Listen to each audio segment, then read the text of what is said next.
Teman-teman ada yang mau tanya? Teman-teman silakan. Gue buka kesempatan untuk nanya. Silakan, Bu Agus. Ya, Bang Ferry, makasih. Agus nanya teh. Jago nanya. Ayo Bang, makasih Bang. Bang Ferry, makasih atas waktunya dan rekan-rekan yang ada di live Zoom malam ini. Saya ucapkan terima kasih atas izinnya. Ini Bang, ada yang mau ditanyain. Mohon maaf nih. Mic-nya. Udah Bang? Udah? Ya, udah.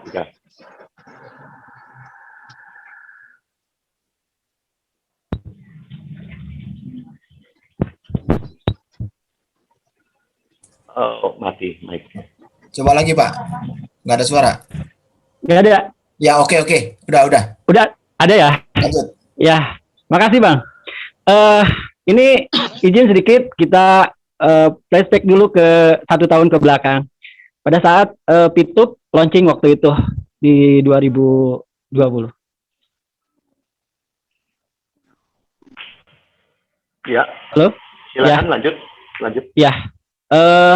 Waktu itu pernah Pitup ada pemberhentian untuk registrasi itu kurang lebih di bulan Juli sama bulan Agustus ya. Ya alhamdulillah apapun yang diinformasikan itu sesuai dengan yang disampaikan oleh pihak perusahaan. Halo ya Pak. Mic-nya nggak bunyi ya? Bisa. Saya dengar, bro. Jelas bro. Saya dengar jelas. Jelas ya Pak ya. Ya oke. Ya, lanjut Bos. Nah, betul. Nah pada saat di bulan Februari waktu itu tepatnya di tanggal 17 itu Pitup ada informasi bahwa Pitup akan ditutup. Sementara ini kita tidak mengaktifkan misi gitu. Jadi kami dalam hal ini sangat respect juga karena ada perubahan perbaikan maintenance. Jadi nggak ada informasi bahwa Pitup ini akan sejauh ini gitu permasalahannya. Jadi yang khusus kami di sini ya Bang, jadi berharap kok begini gitu, kenapa gitu, kan izin udah gitu dah. Apalagi ini mengenai masalah advertising, Kominfo udah oke gitu juga, saya juga udah lihat juga. Nah tapi ujung-ujungnya waktu itu kan informasi bulan Maret kita mau aktif kembali. Nah sebelum ada informasi yang harus ada persyaratan malah dari regulasi gitu ya. Nah, terus ke sini para Pituber masih ngikutin juga apa yang disampaikan pihak manajemen sama founder waktu itu.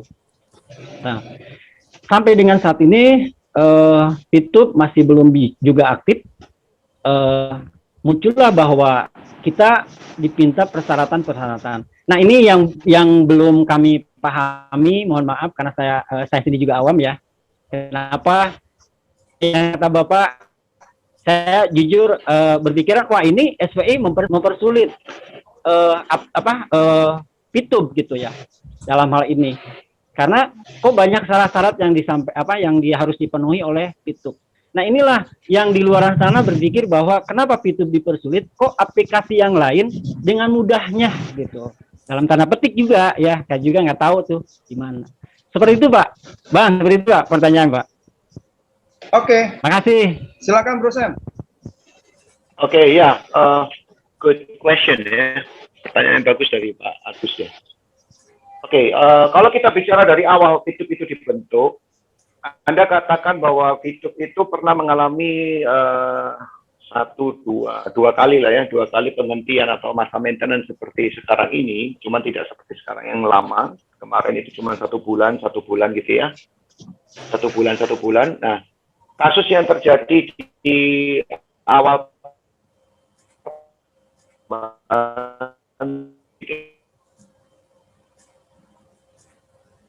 Halo, Bro Semi.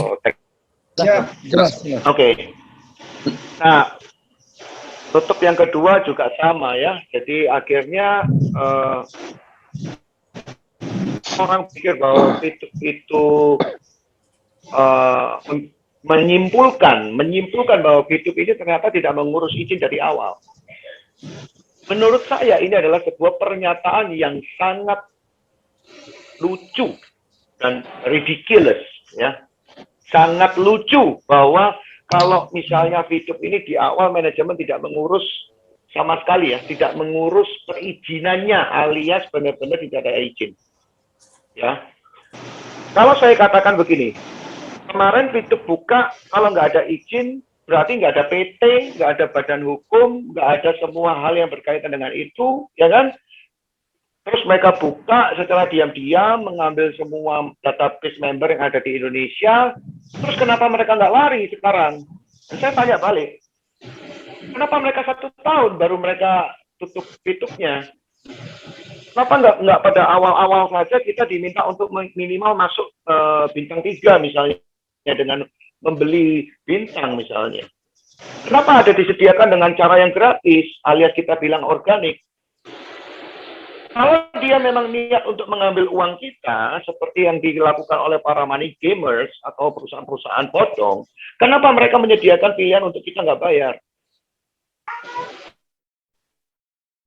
Pak Sandy, diamond pertama di 5 Minutes Group, itu bisa mencapai level diamond tanpa uang rupiah 1 sen pun. Kenapa ada pilihan seperti itu? Kenapa perusahaan menyediakan pilihan ini? Kalau mereka memang niat-niat untuk mengambil uang kita. Yang kedua, kenapa dibuat sistem jual beli VP yang dengan konsep marketplace? Paham ya, saya nyebutkan marketplace, saya nggak perlu menjelaskan. Kenapa dengan konsep marketplace mereka memperkenalkan konsep ini? Yang notabene ini adalah konsep yang dipakai oleh hampir semua sistem perdagangan online yang ada di dunia, termasuk kripto. Ya kan? Apa yang sekarang tidak dilakukan dengan digital? Anda nggak bawa uang cash daripada uang yang ada di tabungan atau di debit card atau di credit card, di apapun, OVO, GoPay, ShopeePay. Itu adalah sistem keuangan yang memang digitalisasi. Dan memang kita akan mengarah ke sana.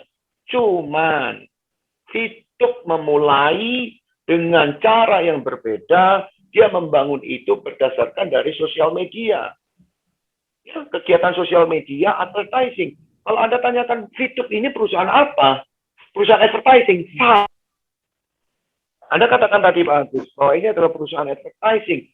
Bahkan orang, sorry ya, saya mungkin melihat beberapa YouTuber yang tidak suka dengan itu. Mereka mengatakan bahwa ini adalah perusahaan advertising. Salah besar. Perusahaan kami adalah perusahaan big data. Big data company. Ada orang yang paham, ada orang yang enggak. Gojek perusahaan apa? Taksi online. Salah. Grab perusahaan apa? Makanan, kuliner. Salah. Saya tanya, WA, WhatsApp, perusahaan apa? Telekomunikasi, chatting. Salah. Yang betul adalah big data company.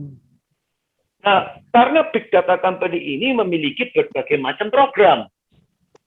Yang paling berharga buat dia adalah big datanya. Nah, data yang diambil di dalam kaitan member, kalau kita ngomongin member ya, member P2P, data itu berharga.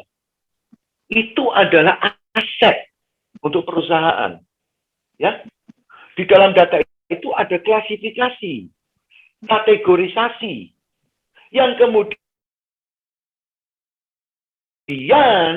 gunakan yang akan dibuka oleh mereka.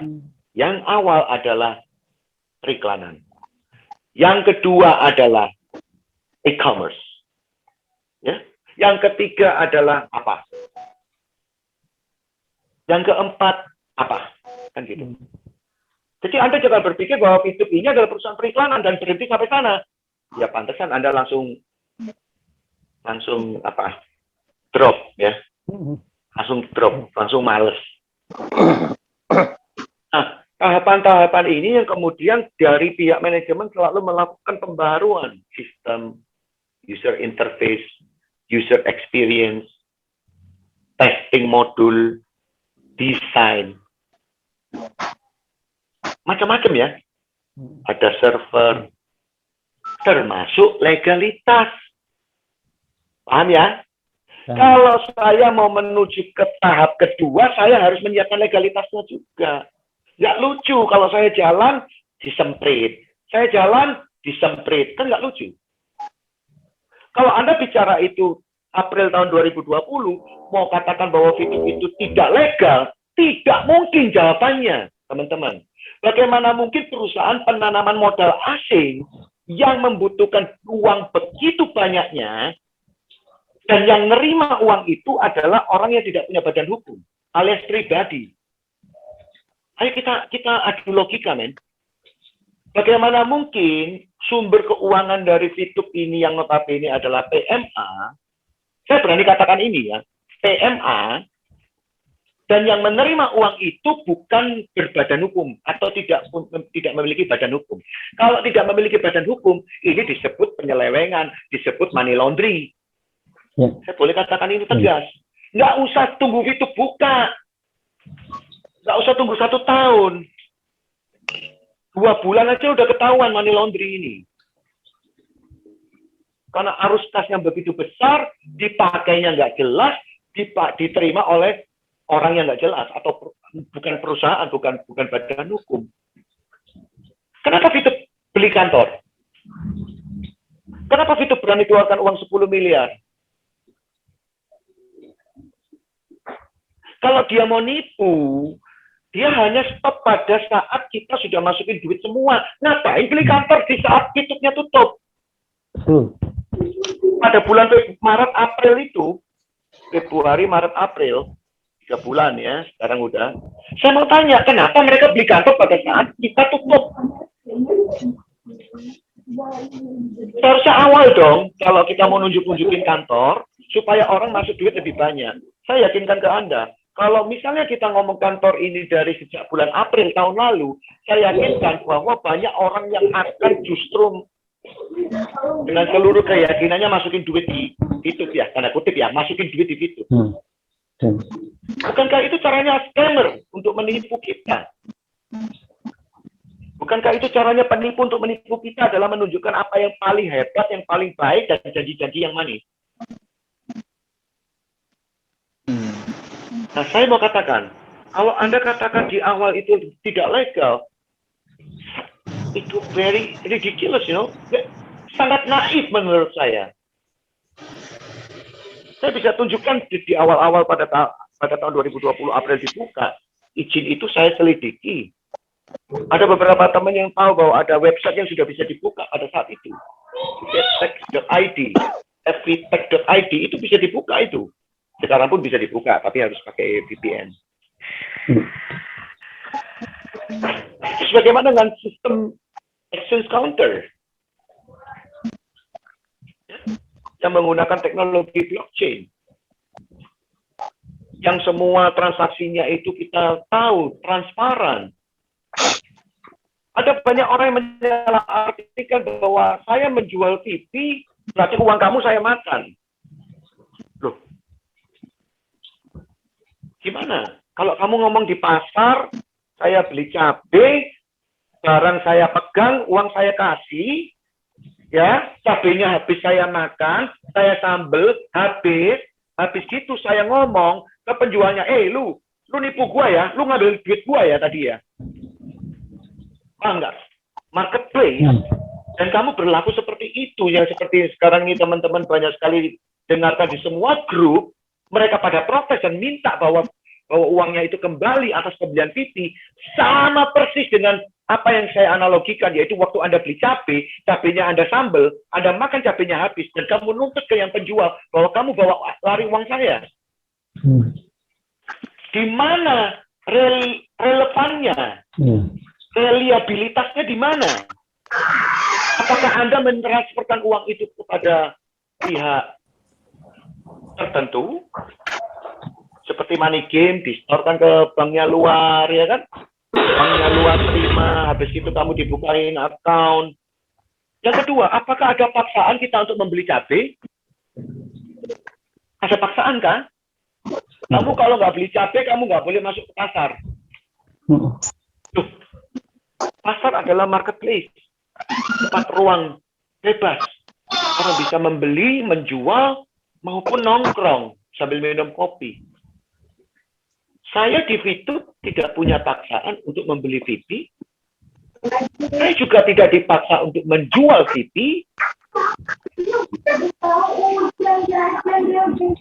Di dalam marketplace, konsep ini yang seringkali orang salah mengerti, kemudian diartikan bahwa saat VP ini tidak bisa dijual karena apa? Kalau memang VP-nya adalah sebuah komoditas, ini terkait dengan pasal SWI yang mengatakan bahwa perusahaan wajib untuk bisa membeli VP. Wajib bukan berarti harus. Betul ya? Wajib berarti perusahaan menjamin VP tersebut akan bernilai sesuatu. Nah, inilah yang disebut dengan kita mentaati hukum. Makanya sekarang kita menciptakan sistem, yaitu adanya pihak ketiga dalam pembelian VP. Pertama, untuk mengurangi tindakan-tindakan yang scam. Contoh kemarin beli jual VP itu kan banyak penipu. Banyak penipuan, banyak scam ya. Dengan adanya pihak ketiga, maka ini seperti ada jurinya ya, ada jurinya. Kamu jual, kasih uang, yang beli dapat barang, kan gitu. Tengahnya ini jurinya untuk mengurangi yaitu faktor keamanan. Kedua adalah sistem verifikasi yang lebih baik. Fitup 3.0 adalah Fitup yang betul-betul menjadi impian untuk kita-kita semua. Di mana semua faktor keamanan, legalitas, semua fitur, termasuk hal-hal yang terkait dengan peraturan yang ada di Indonesia, legalitas, semuanya ditaati 100%. Nah, sekarang orang tadi Pak siapa tadi ya ngomong bahwa Bagus. Orang ngomong bahwa mereka menyudutkan SWI. Ya, padahal ya tadi saya bilang SWI ini Satgas Waspada Investasi sebagai dosen untuk sidang terakhir. Kalau sidang terakhir itu berarti dia yang akan memutuskan kita lulus menjadi seorang sarjana. Ya kan? Dan itu tidak bisa digoncang. Artinya kalau Anda mau katakan, oke, saya ada berapa dosen sidang terakhir, saya culik 2, misalnya gitu ya. Saya culik 2, ya mereka akan gantikan 2. Kalaupun orang berniat buruk kepada Pak Tongam, saya mau kasih tahu, nggak ada gunanya itu mengancam Pak Tongam. Mereka punya banyak tongam-tongam yang lain. Karena ini adalah Satgas Waspada Investasi. Jadi jangan menyalahkan Pak Tongam, tolong. Dia nggak ada hubungannya dengan pengurusan izin. Seperti kayak mempersulit izinnya yang terjadi di Fitup. Tidak ada hubungannya, gitu ya, teman-teman ya. Jadi pahami ya. Nah, itu kira-kira jawaban saya. Makasih Pak. Ya, sama-sama Pak. Nah, pertanyaannya lagi kan ada bertanya begini. Mampu tidak Fitup dan manajemen memenuhi apa yang dipinta oleh pihak SWI? Jadi seakan-akan Fitup itu tidak akan mampu memenuhi apa yang menjadi persyaratan yang diberikan SWI. Gimana itu, Bro? Oke, persyaratan SWI itu sebetulnya ada 5 ya yang awal ya. Ingat ya, dulu yang bulan Januari kalau nggak salah ya, ada 5 ya pasal ya. Nah, coba 5 masih pada ingat nggak? Masih pada ingat nggak? Evan, masih ingat. Ingat. 5 Oke, coba ingat. Evan sebutin. Dan mereka biar sebetulnya mereka interaktif. 6. Sekarang 6 mintanya. 6. mintanya 6, yaitu KMSE yang terakhir.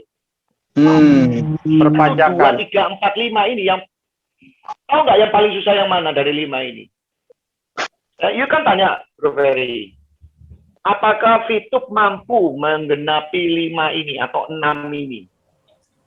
Yang paling sulit adalah mengatur komunitas.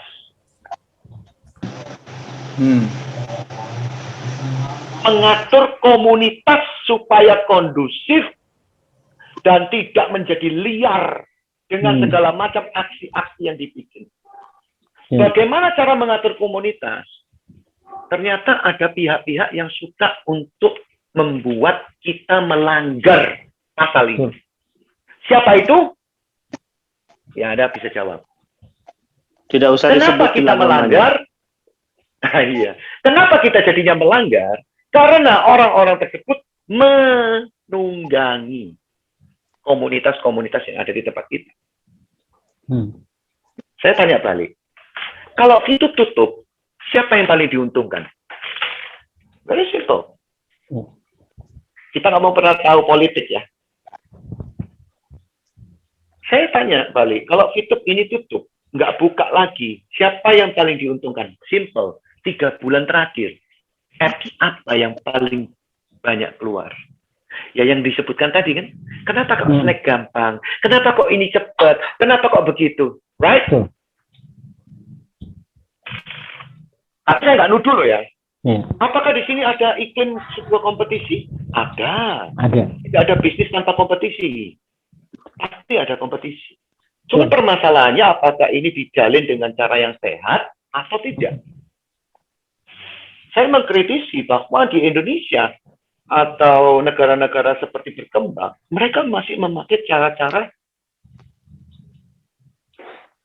yang disebut dengan menghalalkan segala cara. Karena kompetisi ini bernilai sesuatu yang besar. Kalau teman-teman pelajari bagaimana, misalnya saya ambil contoh Gojek, dalam perjalanan hidupnya, 7 tahun pertama, Anda akan sadar betapa mereka berjuang gila-gila, mati-matian. Hari ini yang berjuang gila-gilaan Facebook, mereka mengajukan Libra, ya sebagai bentuk komoditas pengganti US dollar untuk pembayaran di dalam lingkup Facebook, WhatsApp, sama Instagram. 3 aplikasi ini aja sudah mewakili hampir 4 miliar orang di dunia. Dan Libra bisa dipakai di 3 aplikasi ini. Tahu nggak siapa yang paling mengganjal Libra? Ayo. Siapa yang paling diuntungkan? Dan Libra itu bukan main-main. Si pemilik Facebook itu dihajar, ditantang sama Senat Amerika. Seluruh Senat, 80% menggagalkan konsep Libra.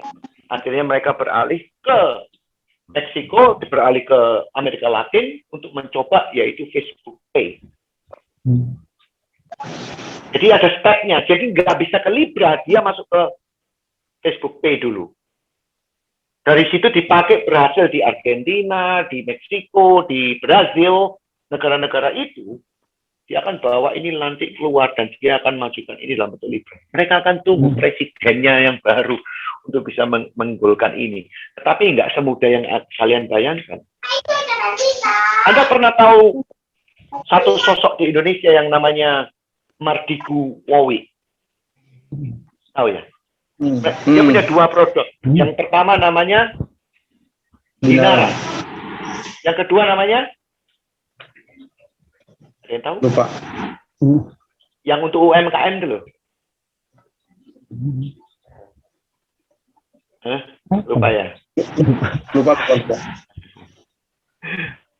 Nah, untuk Dinaran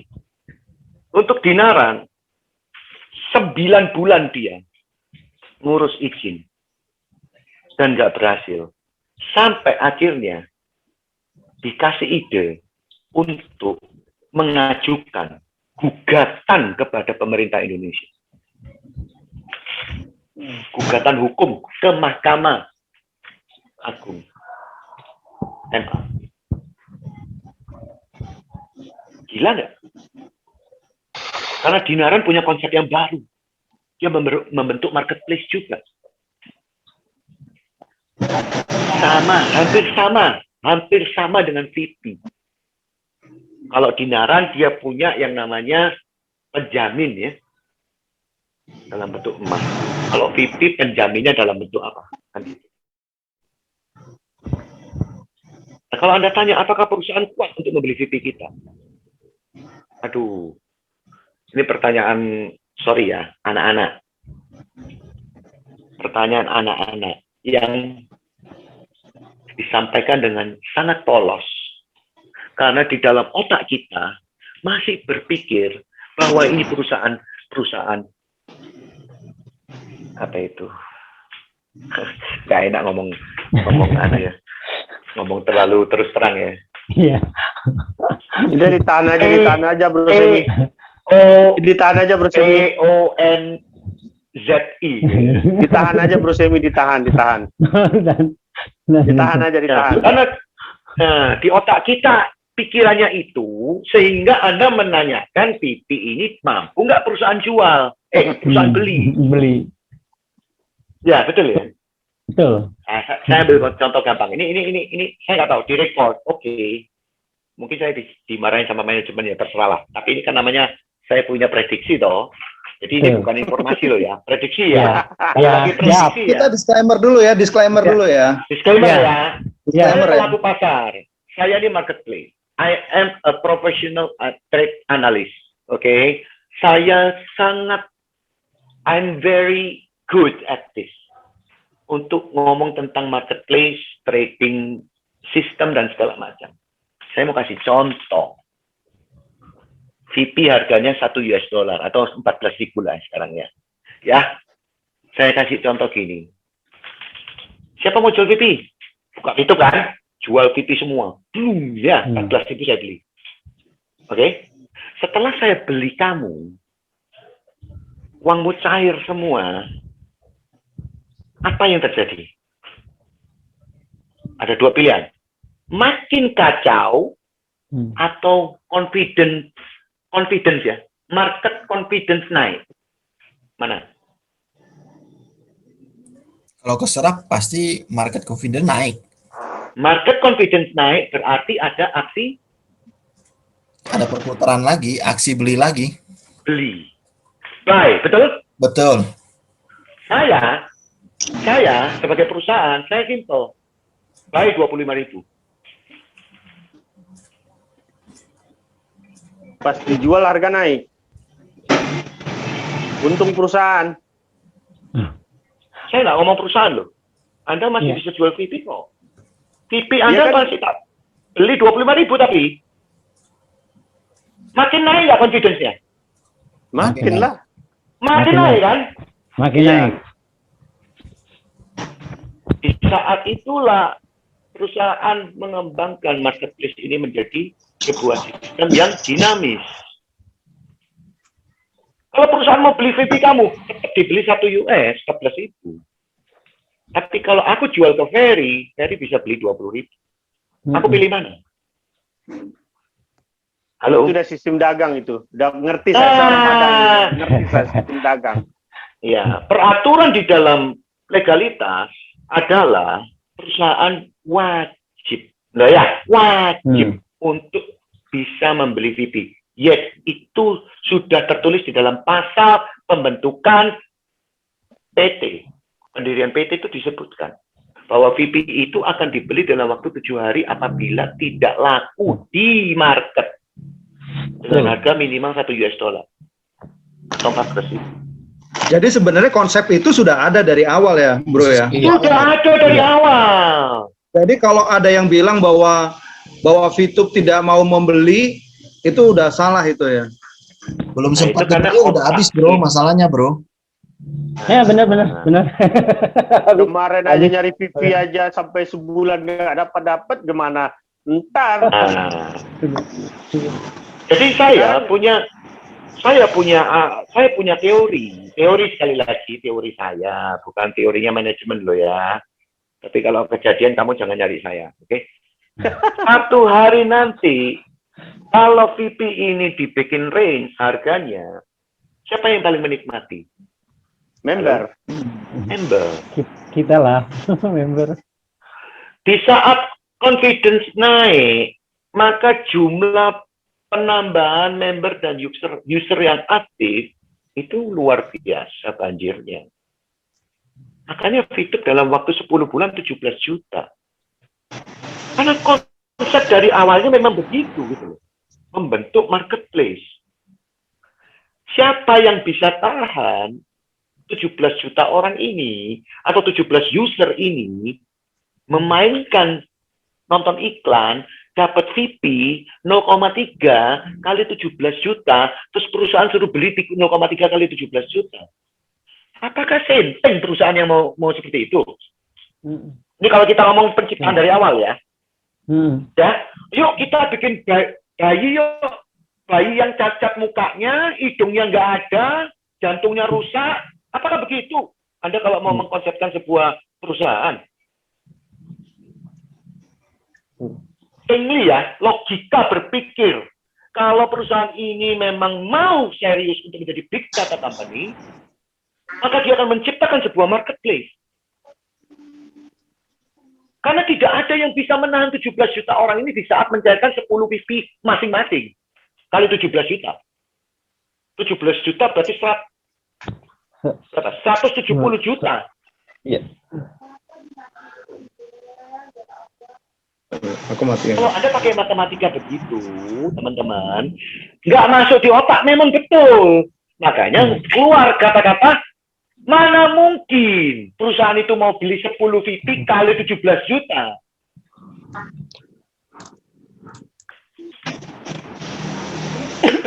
Saya jawab, mungkin. Kalau kita memakai sistem marketplace. Nah, marketplace inilah kunci utama membentuk ekosistem. Ya. Dan kata-kata kunci kita itu apa? Ekosistem. Marketplace.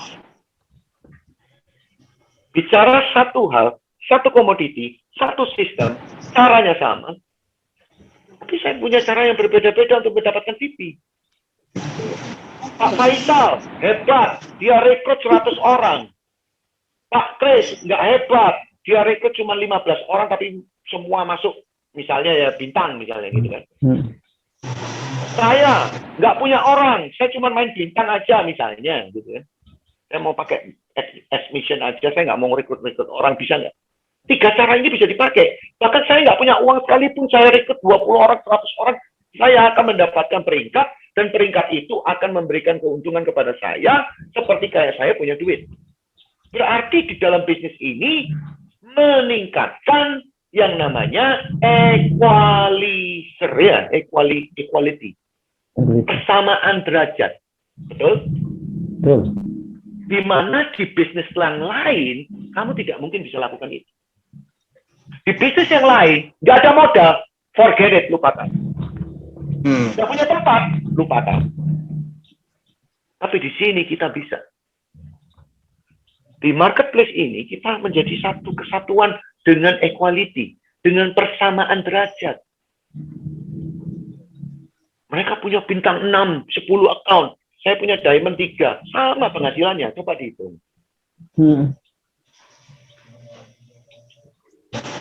Padahal saya berjuang dengan keringat. Saya berjuang dengan tenaga saya. Dikatakan nggak punya modal. Saya punya modal lah. Saya kan ngoceh-ngoceh begini sampai berbusa-busa, ini kan modal. Iya. Ngelak ya, aus ya. Bisa jasa loh. Rokok ya kan. Bro Semi. Bro Semi. Ya, Faisal, silakan. Itu modal jasa, Bro Semi, modal jasa. Jasa itulah yang dibayar. Jadi fitur ini kita kan kalau nggak punya duit, kita kan modal jasa, ngoceh-ngoceh sana sini. Jadi kalau dibilang orang itu istilahnya kita ini orang apa ya, marketing gitu, tukang ngoceh, kuat mental, ya mental baja.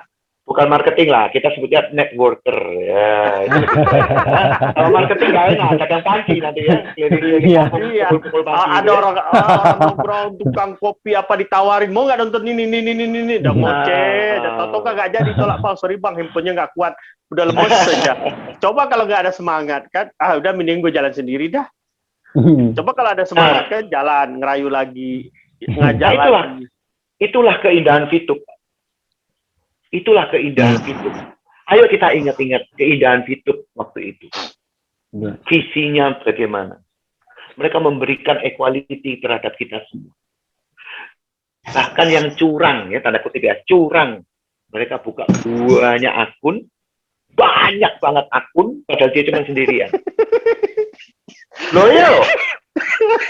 Itu kan curang tuh. Ketawa itu saya. Pun masih dihargai masing-masing perusahaan. Itu pun masih dihargai oleh perusahaan. Perusahaan bodoh mana yang mengizinkan itu terjadi? Kalau dia memang mau niat nipu kita. Halo? Ya. Perusahaan mana yang goblok? Anda tahu nggak satu akun itu harganya berapa? 2 US ya? $2. Yes. Satu akun yang dibuka itu harganya $2 untuk mereka. Cost operasionalnya. Goblok atau gimana perusahaan ini merelakan satu orang punya 200 akun? Tapi saya dari sebuah pertanyaan, Bro Semi. Semi, itu satu akun kan $2. Ketika member yang tidak aktif itu bagaimana? Otomatis rugi perusahaannya, Bro Semi ya, setelah membayar, nah, ya kan? Jadi berapa member yang tidak aktif gitu? Yes, makanya berapa? Tugas kita setelah VTube 3.0 buka adalah verifikasi.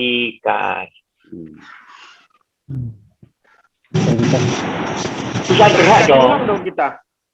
Iya, perusahaan berhak dong mengamankan cost mereka, betul nggak? Efisiensi. Jadi mana yang bodong, mana yang enggak ya? Iya, betul. Bro Chris. Itu yang akan mereka lakukan. Verifikasi ya. Verifikasi lagi ya bang. Bongkar juga lama-lama ya kan, megang akun banyak ya kan. Nah, jadi sebenarnya kalau tadi gua sempat menggarisbawahi ya. Ketika ada, oke sorry. Halo sebentar. Soalnya gua nggak ada yang sliwer. Jadi sorry gua close ya. Oke. Jadi gini guys. Hilang. Dalam waktu sedekat, VTube sudah menghasilkan 17 juta member. Itu karena kepercayaan. Nah, berarti kalau gue lihat sekarang ini bener gak sih ada pihak-pihak yang berusaha untuk menghancurkan kepercayaan orang terhadap VTube? Jadi makanya kalau sekarang itu ada hater, sliweran, itu tujuannya untuk menghancurkan itu ya bro ya? Supaya kepercayaan itu runtuh gitu. Gini aja bro, nggak usah jauh-jauh. Pemilihan presiden kita dulu Pak Jokowi dan lawannya Pak Prabowo ya. Kira-kira apa yang terjadi saat kampanye 7-8 bulan itu? Ya, kita aja di sini pasti ada yang dukung Jokowi sama dukung Prabowo, betul ya? Emang iya, sama. Berenam ini loh. Nggak usah banyak-banyak lah, berenam ini aja lah. Siapa yang dukung Prabowo saya, siapa yang dukung Jokowi saya. Di saat Anda mendukung salah satu calon kontestan, ada kecenderungan untuk menjelekkan kontestan yang lain, betul nggak? Oh, udah pasti. Itulah sifat manusia. Jadi hater itu adalah lumrah, normal, nggak perlu sakit hati, karena mereka adalah wakil dari kontestan yang sono, kan gitu. Yang kasihan adalah udah VTuber percaya penuh dulunya, gara-gara kontestan lain ngomong seperti itu, Anda ikut kontestan itu, gitu loh. Itu kan lucu, kasihan kalau saya bilang. Jadi Bro Faisal, ada VTuber yang tadinya percaya penuh, terus ikut kontestan yang itu akhirnya scam. Itu gimana Bro Faisal? Wah, itu saya nggak komen. Saya mau komen dikit, tapi saya mau ketawa dikit, boleh nggak ini? Halo? Lanjut bro. Suaranya hilang? Lanjut. Ya, lanjut. Ya, saya sebenarnya mau komen, tapi saya mau ketawa dulu deh, boleh enak ya. Suasana dari tadi kan agak naik ya kan, saking seriusnya gitu ya kan. Pas Bro Ferry ngasih apa ke saya kayak begitu, jadi saya ketawa aja dulu gitu kan. Masalahnya kalau dia beranggapan gitu, termasuk kan istilahnya gini loh. Saya menggambarkan kita sebagai manusia. Kita ini, berapa orang ini kan berbeda ya, berbeda keyakinan. Benar nggak? Benar. Halo? Iya. Halo, ya, lanjut. Masuk nggak? Lanjut bro. Nah, berbeda keyakinan. Jadi kalau istilah kata gini, umpama, bro keyakinannya ini, bro ini keyakinannya ini. Jadi setiap keyakinan kita ini, apakah keyakinan kita untuk menyembah sesuatu itu kita yakin atau tidak? Sama kita memilih sebuah perusahaan, kita udah oke banget nih. Cuma diuji dengan keadaan kayak begini, keyakinan gue gini, ngeliat orang keyakinannya begini, gue pindah keyakinan aja deh. Gara-gara dengan omongan gitu, bagus begini deh, ini biarin aja deh, ini udah scam deh. Nah, ini istilah kata kalau pandangan saya kayak begitu. Jadi sama kayak kita pas lahir punya orang tua, kita punya keyakinan kayak gini. Sama seperti member yang diajak, lu punya keyakinan nggak? Gue punya ada bisnis nih, gini. Yakin. Kita udah membina, udah apa, setelah keadaan begini, keyakinan dia itu memudar. Dia kena kusut, udah apa, gitu kan. Jadi, dia pindah keyakinan, ikut dia menggoyang. Kalau pandangan saya kayak gitu. Bro Faisal ini kan membawahi artis-artis ya. Ya. Ada beberapa artis ya. Itu artis-artis yang dibawahi Bro Faisal, ada yang berisik nggak dalam kondisi seperti sekarang ini, VTube off gini? Sebenarnya dari pertama maintenance ya, dari pertama gitu, belum ada sih yang nanya kapan buka, kapan on. Masalahnya apa? Ini sebuah hiburan. Dalam grup WhatsApp saya itu kan ada apa ya? Profil fotonya itu hiburan yang menghasilkan duit. Jadi tanpa pakai modal. Kalau yakin, ya istilah kata ada yang pakai main fast track ya. Nah, mereka pas kejadian kayak gini, mereka bilang, ayo sudah, kita tunggu aja. Ini namanya urusan kerjaan mereka, nggak mungkin kita masuk ke ranahnya. Contoh kayak kita bikin film. Bikin film ini kan ada manajemennya, lu bagian ini. Masa umpamanya contoh kayak saya dikasih waktu sama produser dan sutradara, cari pemain, artis, umpamanya contoh film. Film ini gue minta bintang si A. Target lu sampai tanggal 15. Setelah tanggal 15 si bintang si A-nya nggak bisa. Terus undur lagi. Gak jadi syuting nih, gak jadi itu lagi. Persiapan lagi. Harus finalnya di mana? Artisnya siapa? Harus sampai ketemu, kadang-kadang bisa keundur. Sampai bisa saya keundur 2 tahun persiapan film. Contoh satu, sebuah film yang saya garap di 2016 tuh keundur saya itu penggarapan dari 2013, baru bisa digarap itu film 2016. Cuma kendala masalah pemain bintang. Kenapa? Karena pihak SS1 itu mintanya bukan artis dari sinetron, bukan dari stasiun TV, tapi dari bioskop. Tidak bisa ketemu di awal 2016, persiapan ngatur jadwal, di akhir 2016 baru bisa syuting. Nah, makanya semua artis sutradara paham betul dengan kerja manajemen VTube, makanya mereka tidak banyak bertanya sama saya. Cuma nanya, kira-kira masih lama nggak, bro, launchingnya? Kalau dipikir, dianalisa saya, kayaknya masih ada tahapan-tahapan lagi yang harus diurus. Mereka langsung ngerti. Oh ya sudah, katanya. Kita tunggu aja. Tidak banyak bertanya. Itu aja pertanyaan dari mereka. Cuma kapan sih on-nya gitu. Oh ya nanti aja kita tunggu aja, baru perkembangannya baru kayak gini, segituin. Saya jelasin kayak gitu aja. Jadi guys, gini ya guys ya. Jadi teman-teman tuh nggak usah khawatir ya. Jadi kalau misalnya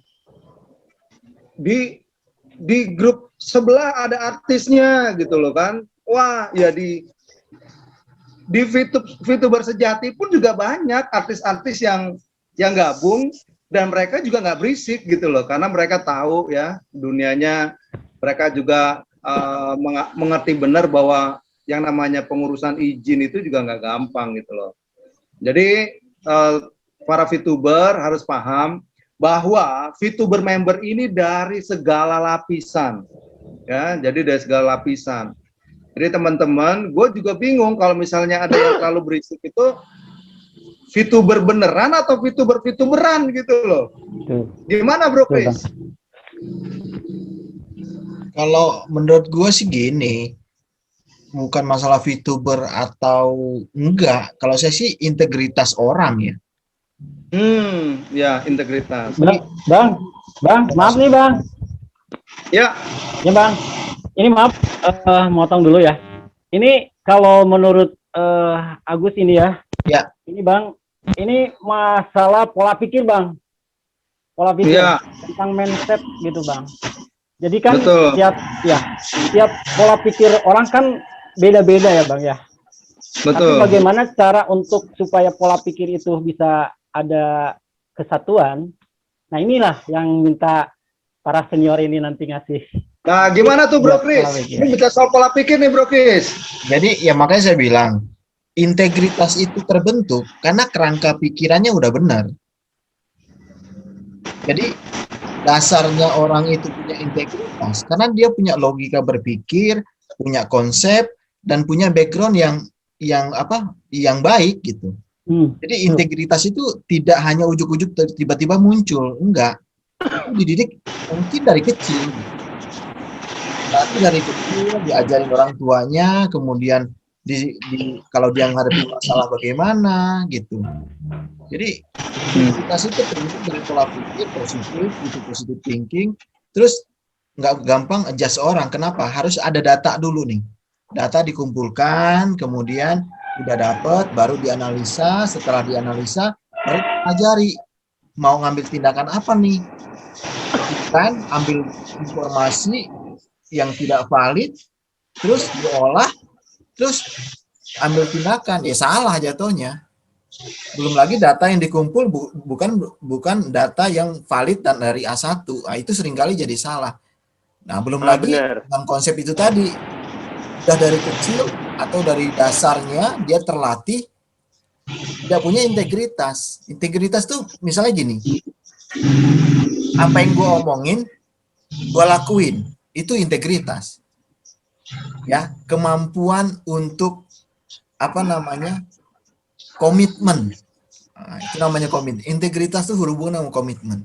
Kalau udah gue komit, ya lakuin. Jangan sampai giran enaknya lu komit, giran gak enaknya lu ngeles kayak bajai gitu. Ya susah. Ya kan? Beberapa kan kita lihat tuh, ngomongnya ngeles. Ya kan? Oh ini dulu aplikasi ini luar biasa. Wah nggak kayak VTube tuh. Kantornya ada ini. Gua jadi manajemennya. Ya kan? Kantornya ada, izinnya udah gua cek segala macam, udah aja izin OJK. Ujung-ujungnya apa? Pas Lebaran nggak ada CEO-nya tuh ngucapin apa? Selamat Idul Fitri. Nggak ada. Udah scam, udah kabur kemana-mana. Terus ngeles gitu kan. Ya susah deh gue bilang gak ada integritas. Ya itu. Jadi kalau kita dalam hidup kita tuh kan tidak hanya sebesar VTube ya. Dunia itu tidak sebesar VTube gitu. Misal gue ketemu Bro Faisal nih. Ya, gue tahu dia orang yang integritas. Ketemunya di VTube. Ya besok-besok kalau gue mau bisnis gue ajak dia. Tapi kalau misalnya ada satu orang yang gak punya integritas gitu, ada peluang, apakah gue akan ajak dia bisnis? Kan enggak. Jatuh-jatuhnya kan begitu kan. Kita kan manusia itu kan hidup itu kan tidak hanya di VTube. Hanya salah satu kita dikenalkan, komunitas, kenal siapa-siapa di VTube. Nah nanti kan bisnis kita kan bisa berkembang tuh. Contoh saya punya di Kalimantan punya misalnya sarang burung walet gitu kan. Nah kemudian ada lagi penangkaran arwana gitu. Nah kalau misalnya bisnisnya berkembang gitu, saya kan nanya, siapa yang punya jaringan dari Cina? Kalau misalnya saya mau jual barang-barang ini, itu kan barang ekspor Cina kan? Nah, ada yang teman-teman misalnya, oh gue pernah tuh, udah pernah main kargo juga. Kebetulan teman-teman di sana jaringan nyari juga sarang burung yang bagus. Nah, bisa ketemu bisnisnya gitu. Itu sih menurut saya. Jadi teman-teman, jadi jangan sampai mereka pikir bisnis apa namanya? Jangan pikir dunia itu selebar Fitup gitu dan dia selebar daun kelor gitu. Enggak.